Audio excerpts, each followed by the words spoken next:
I'm joined tonight by Nigel Ryan, the Acting Deputy Commissioner for National Security for the AFP, and Mike Burgess, the Director General of ASIO.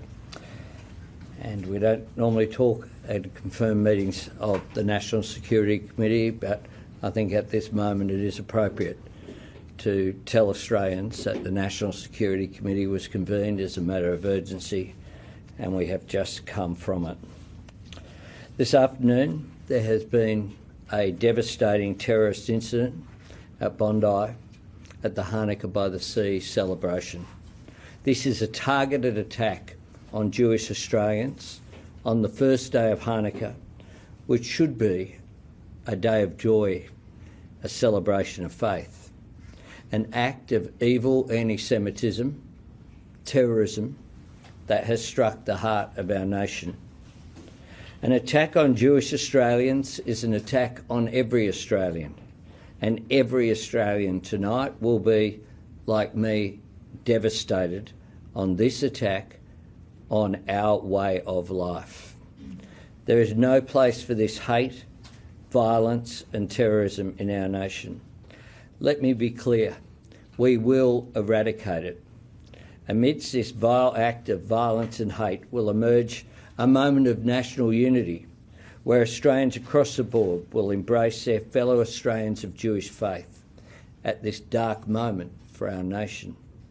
Our police and security agencies are working to determine anyone associated with this outrage. Our agencies will provide you with factual updates as quickly as possible as they continue to emerge. The evil that was unleashed at Bondi Beach today is beyond comprehension, and the trauma and loss that families are dealing with tonight is beyond anyone's worst nightmare. Australians have had their lives cruelly stolen and many have been injured. For all Australians, our first thoughts are with those in the terrible early hours of their grief. We are also thinking of everyone being treated for their injuries, and many of whom are alive right now because of the courage and quick action of the New South Wales Police and the first responders who rushed to their aid, as well as the courage of everyday Australians who, without hesitating, put themselves in danger in order to keep their fellow Australians safe. We have seen Australians today run towards danger in order to help others. These Australians are heroes, and their bravery has saved lives. As Prime Minister, I say, on behalf of all Australians to the Jewish community, we stand with you, we embrace you, and we reaffirm tonight that you have every right to be proud of who you are and what you believe. You have the right to worship and study and live and work in peace and safety, and you enrich us as a nation. You should never have to endure the loss that you have suffered today. You should never know the fear that you know tonight.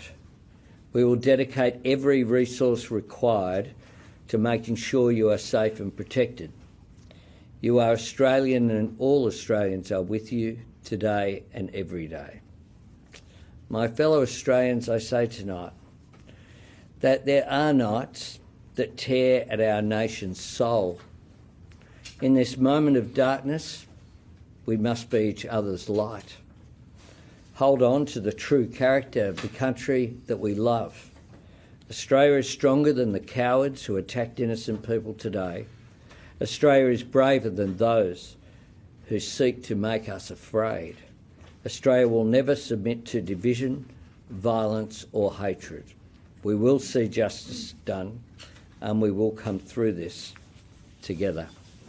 I'd ask Acting Deputy Commissioner Ryan to make some comments, and then Director General Burgess. Thank you, Prime Minister. Firstly, our thoughts go out to the families and communities that have been affected by this senseless attack today. The AFP stands next to the New South Wales Police and with ASIO in our joint counter-terrorism arrangements, and we'll put all resources we can, all our specialist powers, all our specialist resources towards ensuring that this matter is investigated as thoroughly as possible. In relation to the Joint Counter-Terrorism Team, we have heard that there has been a declaration of a terrorist incident that will enable the AFP, along with ASIO and New South Wales Police, to use specialist powers in relation to this investigation. I don't wish to speculate in relation to any of the information that is currently known. This matter is ongoing. It is in its early stages, and we will continue to work with New South Wales Police to ensure that it's investigated as best as possible. Thank you. Thanks, Nigel. Thanks, PM. ASIO was also a member of the Joint Counter-Terrorism Team, and our principal role at this stage is to support the police in their ongoing investigation. But at the same time, as is standard practice for us, we are looking at the identities of the attackers, and where that is known, we're looking to see if there's anyone in the community that has similar intent. It's important to stress at this point we have no indications to that fact, but that is something we have active investigations on. The national terrorism threat level remains at probable. I don't see that changing at this stage. Probable means there is a 50% chance of an act of terror, and unfortunately we've seen that horrific act occur tonight in Australia. Thank you.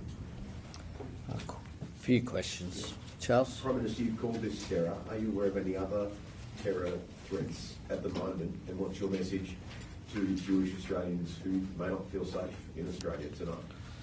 My message to Jewish Australians is that your fellow Australians stand with you tonight in condemning this act of terror, in condemning this outrage. I've had a number of conversations with people tonight.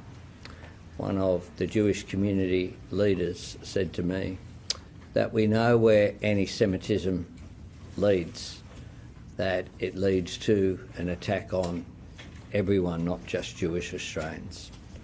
And this attack at Bondi Beach, of all places, a place of celebration, a place where people, particularly in Sydney, but from all over the world, come to enjoy each other's company, and to, in this case, at the Bondi Pavilion there. I'm very familiar with that pavilion. This senseless attack is one which is an act of terror. It is aimed at creating fear. But we will stand with the Jewish community and Jewish Australians at this time. Prime Minister, in light of this attack, is the government going to move on any of the recommendations in the Special Envoy's report on anti-Semitism in Australia? Yeah, we're continuing to work on all of those issues, including one of the things that you'll see is a request that had previously been made to be included in additional funding for security as well. And I know that it is, this is an incredibly tough time for the community to deal with this. It's important that they don't deal with it alone, that everyone stand with them at this time. And then we'll go fill in then. Yeah. Left unchecked, as you were just saying, anti-Semitism leads to terrorism and violence targeting the innocent. Your government has come under criticism in claiming that it has effectively responded to the rise of anti-Semitism in Australia since October 7, 2023. In September, your government recognised a Palestinian state. Your ministers have attacked the Israeli government. Senior ministers refused to visit the sites of the October 7 massacres, and you created a special Islamophobia envoy alongside an anti-Semitism envoy. Have you taken the threat of anti-Semitism seriously, and can you guarantee the safety of Jewish Australians? Yes, we have taken it seriously, and we've continued to act. We've continued to work with Jewish community leaders. We've continued to take all the advice from the security agencies to put in place special measures, and we'll continue to do so. Phil? For Mr. Burgess, for Deputy Commissioner Ryan. Yep. Mr. Burgess, you've been warning for a long time about the risk of this sort of attack, localised extremism. Were any of these people on your watch list? I think the New South Wales Commissioner just said they're aware of one of these characters.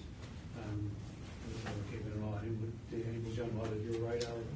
So it's too early to give you any more details, Phil, other than to say, like the New South Wales Police, one of these individuals was known to us, but not in an immediate threat perspective. So obviously we need to look into what happened here. Mr. Burgess, you mentioned that the chance of another attack is probable, or 50%. I'm just wondering, how does that mean that there is still a 1 in 2 chance of a follow-up attack? And does ASIO or the other security agencies take more precautions now that you've seen such a devastating attack? So national terrorism threat level of probable means there's a 50% chance, so 1 in 2. Of course, that doesn't mean to say there's a connection to an immediate attack following this one. That is subject to our ongoing investigation. We have no indications that that is the concern at this stage, but of course we will work 24/7 along with our police colleagues to make sure that is the case. Mr. Burgess, given that the events of earlier today, why can you sort of expand on the decision to leave the terrorist threat level at probable, and do you envisage that you will have further conversations about potentially adjusting the terrorism threat level in the coming days? The national terrorism threat level is under constant review. One incident by itself does not necessarily raise the threat level at a national level, but we keep that under constant review. Thank you.